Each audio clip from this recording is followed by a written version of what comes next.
আব্দুল্লাহ ইবনু উমর রাজিয়াল্লাহু তাআলা আনহু হতে বর্ণিত, একদা আল্লাহর রসুল সাল্লাল্লাহু আলাইহি ওয়াসাল্লাম এক আনসারীর পাশ দিয়ে অতিক্রম করছিলেন। তিনি তার ভাইকে তখন অধিক লজ্জা ত্যাগের নসিহত করছিলেন। আল্লাহর রসুল সাল্লাল্লাহু আলাইহি ওয়াসাল্লাম তাকে বললেন, ওকে ছেড়ে দাও, কারণ লজ্জা ঈমানের অঙ্গ। সহিহ বুখারী হাদিস 24।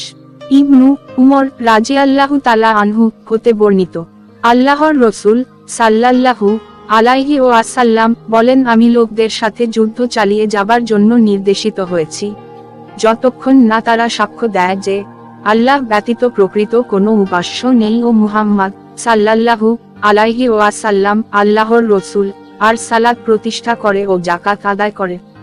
তারা যদি এগুলো করে তবে আমার পক্ষ হতে তাদের জান ও মালের ব্যাপারে নিরাপত্তা লাভ করল। অবশ্য ইসলামের বিধান অনুযায়ী যদি কোনো কারণ থাকে তাহলে স্বতন্ত্র কথা, আর তাদের হিসাবের ভার আল্লাহর উপর অর্পিত। সহিহ বুখারী হাদিস 25। আবু হুরায়রা রাজিয়াল্লাহু তাআলা আনহু হতে বর্ণিত, আল্লাহর রসুল সাল্লাল্লাহু আলাইহি ওয়াসাল্লাম কে জিজ্ঞেস করা হলো, কোন আমলটি উত্তম? তিনি বললেন, আল্লাহ ও তার রসুলের উপর বিশ্বাস স্থাপন করা। এক জিজ্ঞেস করা হলো, অতঃপর কোনটি? তিনি বললেন, আল্লাহর রাস্তায় জিহাদ করা। প্রশ্ন করা হলো, অতঃপর কোনটি? তিনি বললেন, মাকবুল হজ সম্পাদন করা। সহিহ বুখারী হাদিস 26। সাদ রাজিয়াল্লাহু তাআলা আনহু হতে বর্ণিত, আল্লাহর রসুল সাল্লাল্লাহু আলাইহি ওয়াসাল্লাম একদল লোককে কিছু দান করলেন।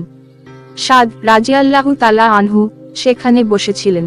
সাদ রাজিয়াল্লাহু তাআলা আনহু বলেন, আল্লাহর রসুল সাল্লাল্লাহু আলাইহি ওয়াসাল্লাম তাদের এক ব্যক্তিকে কিছু দিলেন না।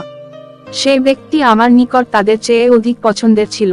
তাই আমি আরজ করলাম, হে আল্লাহর রসুল, অমুক ব্যক্তিকে আপনি বাদ দিলেন কেন?